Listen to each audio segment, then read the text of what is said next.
The Honorable Joseph Garcia, MP, is present and wishes to make a statement on behalf of the Chief Minister, His Excellency, Mr. Fabian Picardo, this afternoon. Subject to members' consent and in accordance with the standing procedure, I suggest that the committee invite the Deputy Chief Minister of Gibraltar to make a statement. I hear no objection. It is so decided. I will kindly request the Deputy Chief Minister to respect the time limit of no more than 10 minutes.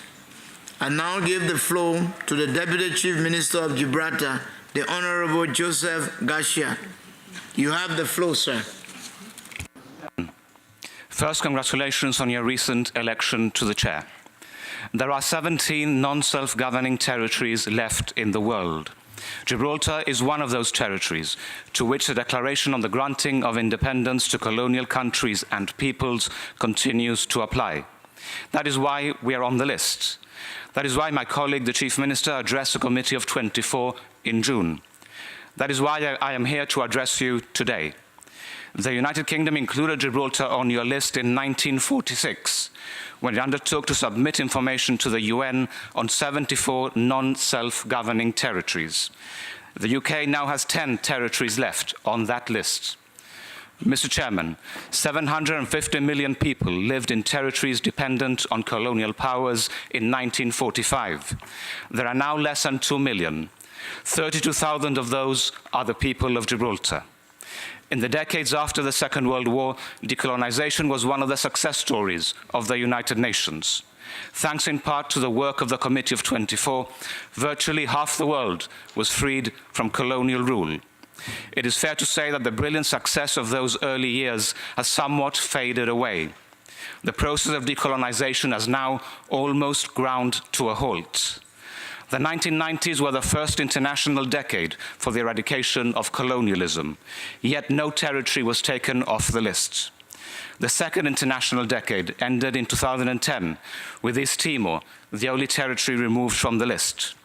We are now in the third international decade, and no territory has been removed from the list so far. Mr. Chairman, the Special Committee was established in 1961. That is over half a century ago. Only one territory has been removed from the list in the last 30 years. At that rate, the work of the committee will last for 510 years. Mr. Chairman, something somewhere is not working. Chapter 11 of the Charter of the United Nations sets out the declaration regarding non-self-governing territories. It says that the interests of the inhabitants of those territories are paramount. That means us too, the people of Gibraltar. The Charter creates an obligation to develop self-government, to take due account of the political aspirations of the people, to assist them in progressive development of the free political institutions, according to the particular circumstances of each territory. This last clause evokes a possibility of tailor-made solutions. This is important in the context of the territories that remain. Moreover, the position is clear in international law. The principle of self-determination of peoples must be the paramount consideration in the decolonization process. Many of the countries represented here in this room today were colonies once. Many small island countries in the Mediterranean, some smaller than Gibraltar, achieved their decolonization. India achieved political emancipation after a dignified campaign. Gibraltar's two Mediterranean counterparts, Malta and Cyprus, chose to go their own way in the 1960s. Mr. Chairman, members of the committee, you all cherish your freedom now. The people of Gibraltar cherish their freedom also, the freedom to choose our own political future. A visiting mission by the Special Committee is one of the first steps through which the UN learns about the reality of the territories at first hand. In 1994 and in 2002, there were UN visiting missions to Tokelau.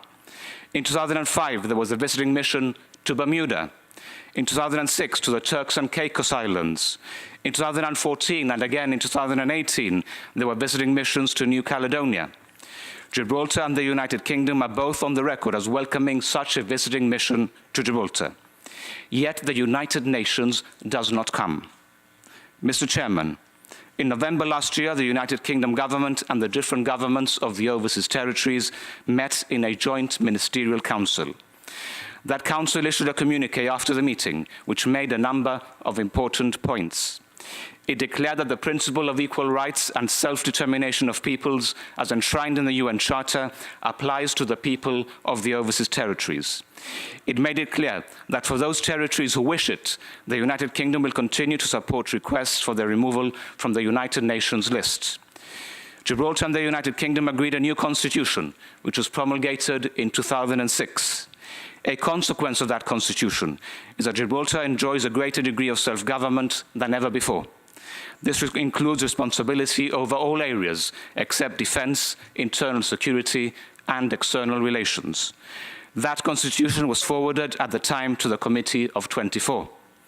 The question was posed also as to what changes, if any, would be required to the document in order to secure Gibraltar's removal from the list. There was no reply from the United Nations.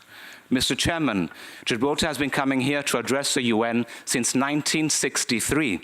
We want to work with the United Nations. We are enthusiastic supporters of decolonization. It is almost as if the United Nations does not want to work with us. There was no response to the request for a visiting mission. There was no response either to our requests on the Constitution. There is a deafening silence on our removal from the list. The Charter of the United Nations says that the interests of the people must be paramount. We know where our interests lie. We have freely and democratically expressed our wishes in the past. So why has there been no movement on any of these issues? The answer lies in a huge contradiction. Spain complains that Gibraltar is a colony, when its outdated attitude towards Gibraltar is precisely what has caused the UN decolonization process to stall, and Gibraltar remains on the list. Mr. Chairman, 50 years ago next year, the Spanish dictator General Franco ordered the closure of the land frontier between Gibraltar and Spain. This was the culmination of a series of economic and political sanctions against my small country by our comparatively giant neighbor. That land border fully reopened in 1985 because Spain wanted to join the EEC. In withstanding 16 years of blockade, our people made a point of principle. We would not surrender our sovereignty, our birthright, or our right to self-determination, and we never will. Some of you have fought wars of liberation against colonial rule. You did not rid yourselves of one colonial power in order to be taken over by another one through the back door. Mr. Chairman, the UK and Gibraltar will be leaving the European Union in March 2019. This is a challenge not just for Gibraltar, but also for the neighboring region of Spain. The land border between Gibraltar and Spain continued to be utilized as a political weapon after General Franco. Disproportionate controls exerted by Spain have often generated lengthy delays to traffic and pedestrians crossing in either direction. In 2016, at the time of the Brexit referendum, Gibraltar was threatened once more with a closure of the border. We were told that a relationship with the EU would only come if we agreed to share sovereignty with Spain first. In a referendum held in 2002, 98% of the people of Gibraltar rejected the very principle of sharing sovereignty. Mr. Speaker, Mr. Chairman, the UN Charter itself calls for due respect for the culture of the people of the non-self-governing territories, for the political, social, and educational advancement, for their just treatment and their protection against abuses. It is important to ensure, as Gibraltar prepares to leave the European Union, that our people are adequately protected. There has been direct discussion with Spain, between Spain and Gibraltar, since the early part of this year, in order to ensure that people and citizens do not suffer as a result of our departure. The government of Gibraltar welcomes a positive approach based on dialogue and cooperation, rather than the approach of the past, which was based on conflict and confrontation. This was reflected in the words of the new Prime Minister of Spain before the General Assembly in September. He spoke of a new relationship with Gibraltar, one once we have left the European Union, which he hoped would benefit and bring prosperity to Gibraltarians and to the neighboring region of Spain. It is obvious that this has not trickled down yet to all parts of the Spanish administration. Nonetheless, we stand ready to engage on this constructive basis. We hope to work together, Mr. Chairman, with a committee of 24, and through it with the fourth committee, in order to secure the removal of Gibraltar from the list of non-self-governing territories. This is 2018, the days when countries and regions could be handed over from one monarch to another without the consent of the population ended a long time ago.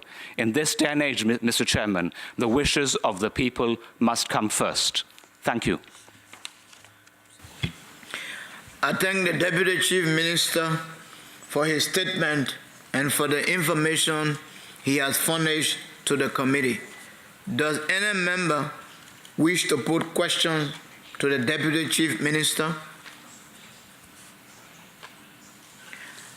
I thank the Deputy Chief Minister. He may now withdraw.